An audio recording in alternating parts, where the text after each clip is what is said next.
You know, I am just sick and tired of kids not having the right test scores for college, for their future, for their family. And that's why I, Johnny Test, am here to teach you the correct way to study for these exams. You know, I've been tutoring for 5 years, you know, and it's just every day is a blessing because I get to see these kids and their faces they just light up when they see their scores, you know? You know, when I think about it, you know, I've kind of just run the gamut on everything. You know, you name it, I've tested it. The SAT, the ACT, the GRE, the GED, the ICAT, the MSAT. I got, you know, AP exams, syllabus quizzes, Senora Luce's first semester Spanish final. Hey, so for today's lesson, we're gonna be working with my buddy Jonas. Now Jonas, oh, God bless him, he just can't find it in himself to score high enough on the ACT. He really wants to cut it big at WashU. Today we're gonna help him with that. Hey Jonas. So for Jonas today we're gonna use one of my little tools. It's the Real Big ACT book. Now with this, I was able to raise my friend Jimmy's score from a 5 to a 33. You know, that's a 26-point difference, all with the help of this. All right, so what we're gonna do is we're gonna take a look and go through each of these sections, all right? Pull out a few practice problems, Jonas, up here. We're gonna look at a few practice problems and just see where you're at right now, all right?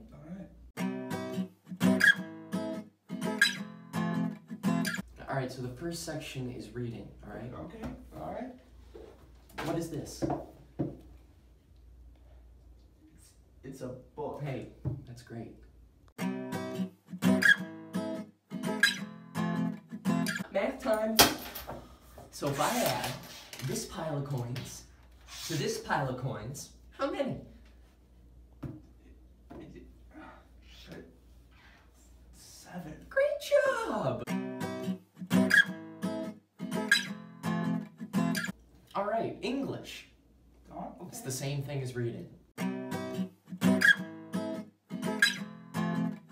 All right, time for science. Does global warming exist? Okay, how are we supposed to start? Doing this really lets me gauge where my students are at.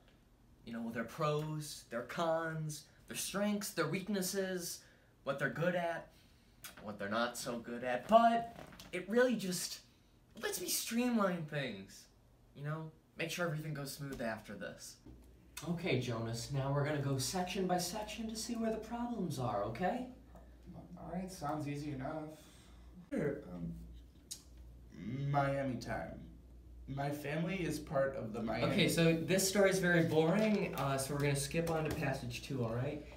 Okay, Faith Ringgold's... What Jonas doesn't realize here is that I'm actually conditioning him to make the test process more meaningful for him. By telling him to skip over the boring answers, the test doesn't become a chore or a hassle for him. It's fun. It gives him something to feel, you know? Nancy Drew in the 21st century. I thought the Nancy Drew Mysteries series had went out of style with went out of underlined, which means question 46, F, no change, G, gone out. All right, so I'm gonna stop you right there. What sort of word is style? What? How about had? That's Nancy. It's not what Thought. the It's question... a little concept that I like to call breaking it down. Now, the ideology behind this is that you throw little words and other things at the test taker, and it really helps them break it down. 35 here, right? Something about a cake. Timer starts now. Okay.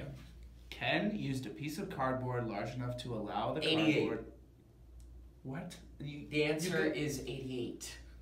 You gotta give me And some the time to answer write to this number stuff. 36 is 16. Stop! It's hard. You know it. I know it. Heck, we all know it. What I'm doing here is letting Jonas create a brain cloud in his head so that he can find the answer to the problem without doing all the work. Now, the answer to number 35 is not necessarily 88. But by saying that it is 88, I'm creating a brain cloud, as it were, inside his head that he can use as a jumping off point to solve the rest of the problem. For the reading section, you want to skip all the way to the questions, so start with those. The passage devotes the least attention to which of... I'm gonna have Think to fast! This one's classic. I call it the think fast method, alright? To answer reading questions, I'm going to have to read. Alright, but what does your gut say?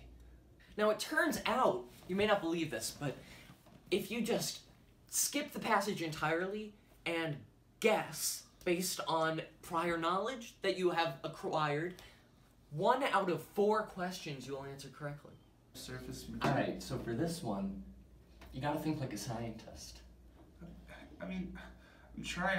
I don't really know what pore water is, or methane, or decomposed plant material, conductivity. Hey, Jonas, you are ready for that test. Wait, you really think so? I mean, the practice test didn't go Hey, well at all. Jonas, you know what? Hey, everybody. It's all in the mindset, you know? Just think about that. And hey, you, Jonas, go out there and beat the ACT, all right? Yeah? Yeah. You know what? I'm feeling it. You know what? You were kind of a weird tutor, but you know what? I feel confident. Woo! Let's go! Yeah! Let me take this